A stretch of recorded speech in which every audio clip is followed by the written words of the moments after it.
So hello everyone. जैसा कि आप सभी ने देखा होगा 24 अगस्त को एसएससी का एक प्रोटेस्ट हुआ था रामलीला मैदान में, ठीक है।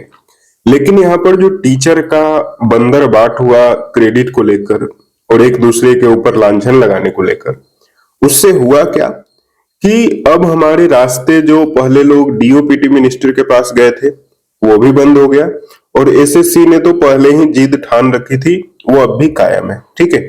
इसी बीच में ऐसी खबर आ रही है कि सीजीएल का एग्जाम कब से हो सकता है। उसके बाद कुछ कोर्ट केस की बात आ रही है और कुछ लेटर्स लिखे जा रहे हैं जिसमें कि चीफ जस्टिस ऑफ इंडिया शामिल है, पीएम शामिल है, प्रेसिडेंट शामिल है। तो इसमें क्या हो सकता है, मेरी क्या राय है, इस बारे में इस वीडियो में बात करने वाले हैं, ठीक है।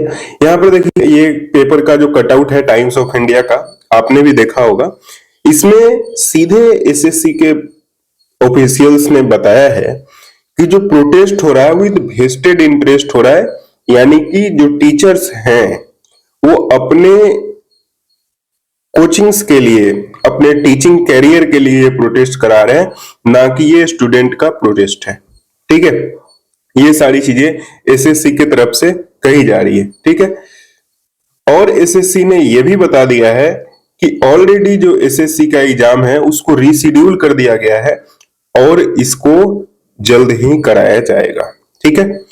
साथ ही साथ जो डीओपीटी मिनिस्टर से लोग मिलने गए थे उसमें भी आप देखोगे कि डीओपीटी ने सेम उसको यहां पर उस प्रोटेस्ट को लेकर अपने ऑफिशियल ट्विटर हैंडल से इसको पोस्ट किया है। मतलब कि एसएससी तो मान नहीं रही, जो डीओपीटी मिनिस्टर से लोग मिलने गए थे कि वहां से कुछ होगा, अब वो भी रास्ता बंद हो चुका है, ठीक है।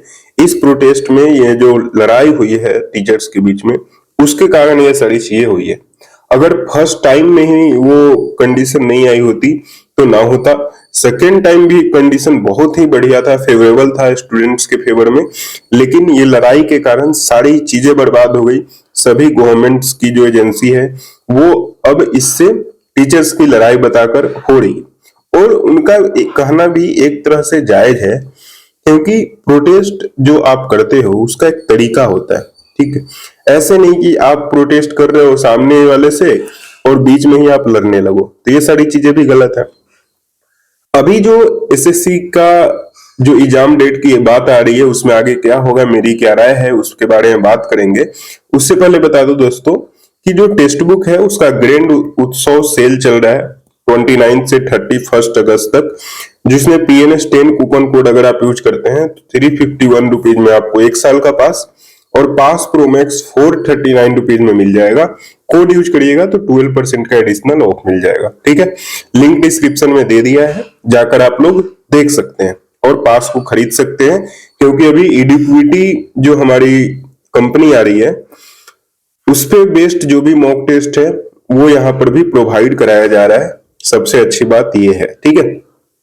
आगे चलिए यहाँ पर बात कर लेते हैं जो मेन टॉपिक था हमारा एग्जाम डेट। देखिए ऐसा न्यूज में आ रहा है कहीं कहीं से निकल के, इसका कोई कंफर्म सोर्स नहीं है, लेकिन ऐसा बताया जा रहा है कि 10 सितंबर ऑनवर्ड्स आपका एग्जाम हो सकता है, ठीक है।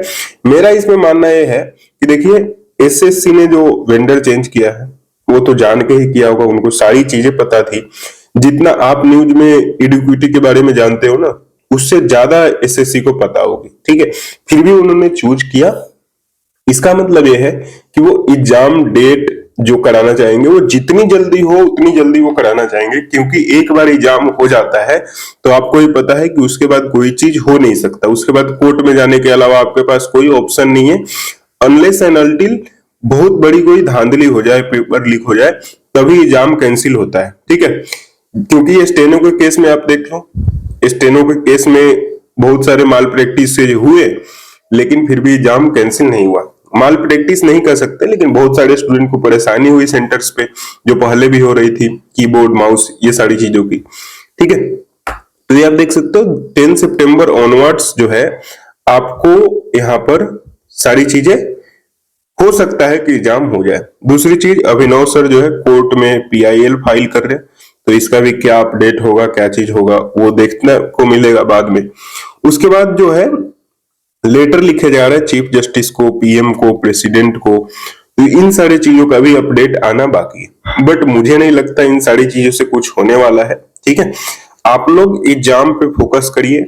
10 सितंबर अगर आप मान के एग्जाम का डेट शुरू कर रहे हैं, क्योंकि देखो इवेंचुअली एग्जाम तो होना ही है, या तो लेट हो या बाद में हो। अगर आप 10 सितंबर मान के तैयारी करोगे तो आपका प्रिपरेशन बहुत बढ़िया हो जाएगा, क्योंकि आप 10 सितंबर को ही आने वाले समय के लिए तैयार हो जाओगे। अगर इसके बाद कुछ दिन डिले होता भी है तो आपके लिए भी बेनिफिशियल है, क्योंकि आपको कुछ दिन और समय मिल जाएगा। और 10 तारीख तक अगर आप फुली प्रिपेयर्ड हो जाते हो तो उसके बाद जितने भी दिन आपको मिलेंगे वो आपके बोनस दिन होंगे, उसमें आप रिवाइज करोगे बढ़िया और प्रिपरेशन आपका बारीक होता जाएगा। तो इन सारी चीजों का ध्यान रखिए। आप लोग कोशिश करिए कि 9 सितंबर को आपका एग्जाम डेट मान के चलो, नोटिस वगैरह का इंतजार मत करो। 10 सितंबर से आपका एग्जाम है, ये माइंड में रख के अपनी तैयारी सारी चीजें करिए। ठीक है, चलिए, आई होप आपको ये वीडियो पसंद आया होगा। ठीक है, चैनल को सब्सक्राइब कर लीजिएगा और लेटेस्ट अपडेट आपको मिलता रहेगा। Thank you for watching this video. मिलेंगे आपसे नेक्स्ट वीडियो में।